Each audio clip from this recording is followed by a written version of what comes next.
या देवी सर्वभूतेषु मातृरूपेण संस्थिताः नमस्तस्यै नमस्तस्यै नमस्तस्यै नमो नमः. नमस्कार, मी अपर्णा जोशी. सेव्ह युटेरस या लघुपटामध्ये मी भूमिका केली. हा लघुपट ग्रामीण भागातील खास करून वाड्या वस्त्यांवर राहणाऱ्या स्त्रियांच्या आरोग्यविषयक प्रश्नांवर प्रकाश टाकतो. या लघुपटाचे लेखन आणि दिग्दर्शन संदीप जाधव यांनी अतिशय संवेदनशील व प्रभावी पद्धतीने या विषयाची मांडणी केलेली आहे.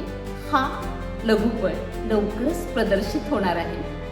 आपण सर्वांनी हा लघुपट नक्की बघा आणि आपल्या सर्व मित्रमैत्रिणींना दाखवा.